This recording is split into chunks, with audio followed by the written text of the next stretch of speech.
Hey beloved, it's Victoria here and you're watching My Books and Me, and today I'm bringing you my February wrap up, and I can say that I did manage to read more books during the month of February. I'm still so behind on my Goodreads reading goal, but it doesn't matter. I've read amazing books so far this year and I'm slowly getting back into reading. It's not that I'm struggling to read, it's just that I find other things to do instead of reading.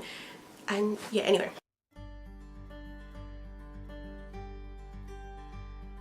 So the first book I read this month was The Upside of Being Single by Emma Hart. This book came out in February and I read it as, I'd pre-ordered it, so I read it as soon as it was available on my iPad. This is a standalone, although it is I kind of want to say it's the first in a trilogy because there's a spin-off duology from this book, so it's still a standalone, it's still a single book, but it's spinning off. Anyway, it doesn't matter. We'll get to that later. So this is an adult contemporary romance. It's very rom-com-y, following our main character Melly, who is a hotel manager in New Orleans. She's been really lucky in the fact that she's pretty much been able to run the hotel however she likes it because the owners are very hands-off, but that is until a new owner is set to arrive just after Mardi Gras. During Mardi Gras, however, she's out wandering the streets with her friends and she inadvertently reveals that she's never flashed anyone for Mardi Gras beads. Even though she's lived in the city all of her life, and you know, her and her friends go to Mardi Gras every single year. So her friends end up convincing her to flash a group of guys up on a balcony with her, even though she's actually not wearing a bra. So these guys are getting more than they bargained for, and Melly is like flashing for the first time more than she thought she would. It's all successful. A couple of days later she goes to work, a new boss arrives, turns out it's one of the guys she flashed on the balcony. So already an awkward enough introduction as it is, knowing that her new boss now knows what her boobs look like. But to make things awkward, her new boss Jacob wants to be very more hands-on. He's put like all his savings into this hotel, so he wants to try and be as involved as possible, and that means moving, well, not necessarily moving into the hotel, but moving into the office in the hotel, which is Melly's office. So they're now sharing an office, and obviously Melly's never had to deal with that, so it's already hard enough for her having her boss looming over her, but now she has a boss looming over her that knows what her boobs look like. It's just very awkward. It's very cute. As I said, very rom-com-y. It was really, really enjoyable. Obviously, working in close quarters and having the introduction that they had, sparks fly and things like that. One thing I really loved about this book was that it is set in New Orleans, and there is references and stuff made to the paranormal activities of New Orleans, like ghost tours and vampires. Actually, there is a point in the book where Melly and Jacob go on a ghost tour together one night, and it's just really, it was like really cute and funny in the story, but it was just really nice to have that included in the book. I've never read anything set in New Orleans and I've always been very intrigued by the city, so I really now want to go out and find more books set in New Orleans, so if you know any, let me know. As I said, very rom-com-y. I could totally picture this being a romantic comedy on the big screen, so if you are a big fan of romantic comedy films, you're gonna really like this book as well. A lot of people have complained that because Melly is a very clumsy character, to like the comedy level clumsy of in that awkward situation with a guy kind of thing, it's a bit much. I kind of enjoy it because I am obviously someone who is into firstly contemporary romances but also into rom-coms. It just all fit.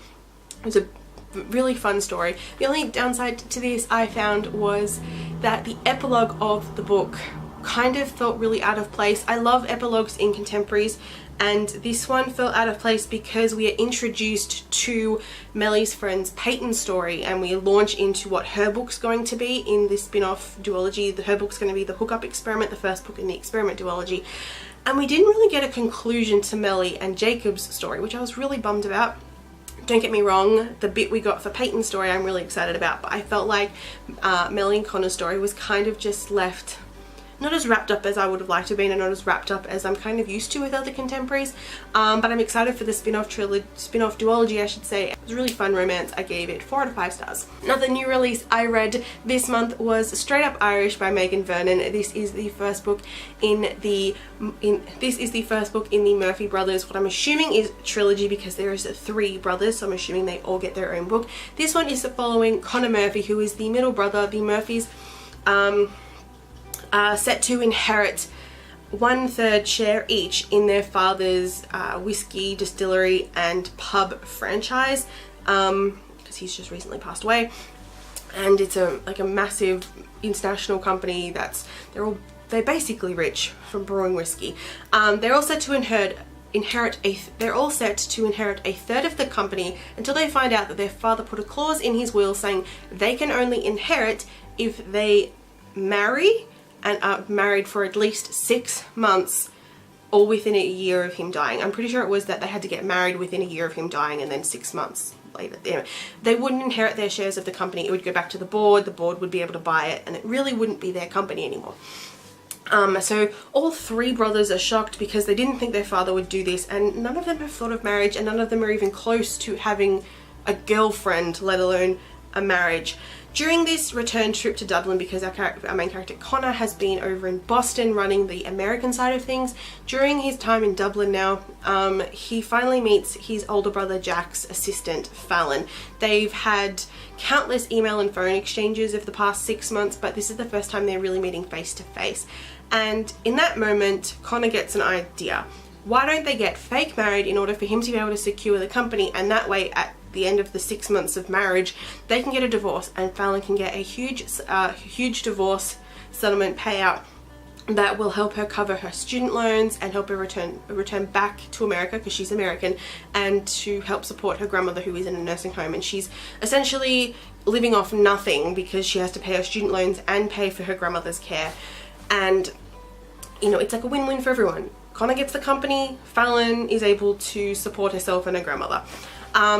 And bonus is they both like each other, they get along really well, so they kind of agree. And they both agree that they have to make it look obvious that they are in a relationship together, that it's not just Connor doing this to get the company, that it's a legitimate relationship. And of course, being in a fake relationship means that real feelings begin to form, and even though both of them kind of don't want this relationship to end on the date that it's meant to end, they kind of don't think the other person wants to keep going, so they're kind of willing to sacrifice their own feelings in order to end the relationship because they think the other person wants it to end on that date as well.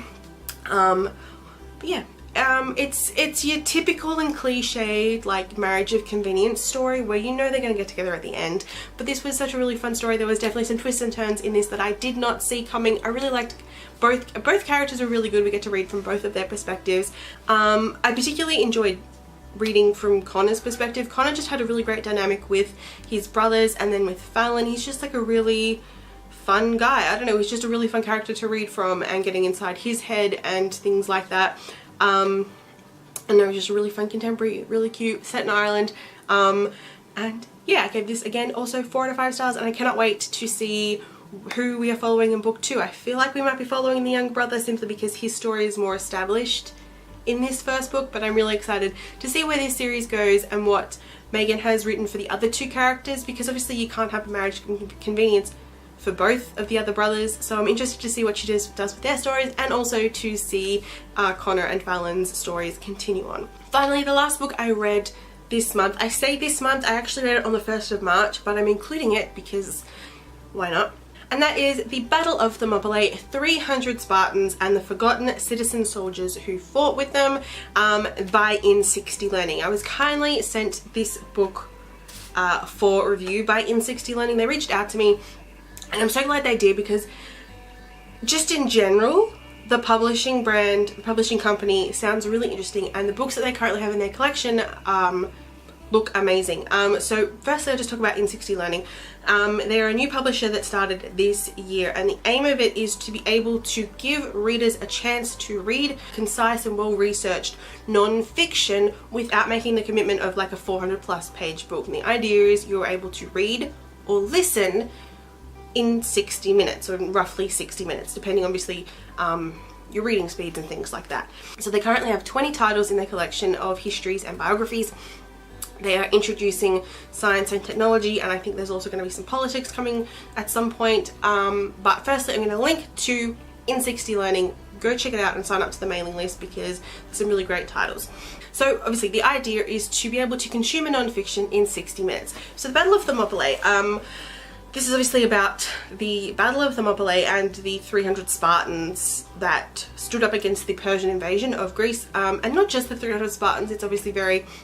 The whole 300 Spartans thing is what is pushed out into the world a little bit more, but there was way more Greeks there as well. It wasn't just 300 Spartans, there was a whole bunch of other Greek city-states there as well. I think there was ended up being 1,500 in the end, fighting against a 500,000 plus Persian army during the second Persian invasion of Greece. We also look at the battles of Marathon, Artemisium, Salamis and Plataea, and a little bit about like Spartan warfare and things like that. It's just a really interesting read, especially if you are interested in that. You're looking at both sort of, mainly looking obviously the Greek side because you're looking at Greek sources, but also a bit about the Persian side.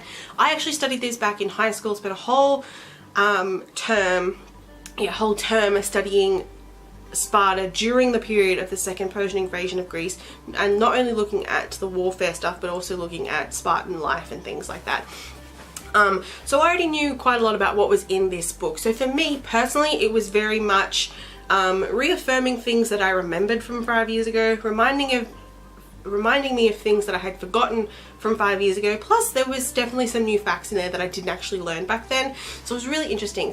It was a really interesting read, and I did actually manage to read it in less than 60 minutes.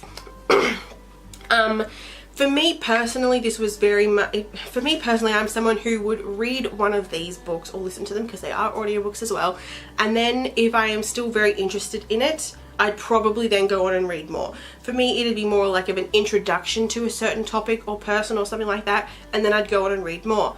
But in saying that, it is perfect just for someone to be able to pick up and read and be happy with just having read that. I mean, I've just only read the Thermopylae book, but there's a number of other titles I want to pick up. But it's very much that if you want to know about the Battle of Thermopylae and the second Persian invasion of Greece, you would be quite content with just reading this. You'd be quite happy. You do end up, you do walk away knowing quite a lot and knowing pretty much, obviously not everything there is to know, but the relevant stuff. And only if you are very, very interested in history and if you are actually doing research, then you would actually want to go on and read more. But yeah, it was a really enjoyable read, very easy to read. I feel like these books are going to be very accessible for people who haven't read non-fiction or who haven't read about this topic. So I really recommend checking out this. I gave it 4 out of 5 stars. It was a really good read, and I can't wait to read more topics from the N60 Learning catalogue. I recommend going to check them out, especially if you are someone who maybe wants to get into reading non-fiction but is a little intimidated by non-fiction in general, because they can be intimidating. And currently, if you are into obviously biographies and history, you're going to really enjoy it. But do sign up to their mailing list to find out when they bring out new titles. That is it for this video. Let me know in the comments below if you've read any of these books, what your thoughts are on them. I just realized that all 3 of these books are 2018 releases, so that's pretty good. And hopefully in March I will read more books. Let's hope I can come back and have 4 or 5 books read. We will see. Hope you guys enjoyed this video, and I'll see you guys next week with another one. Bye!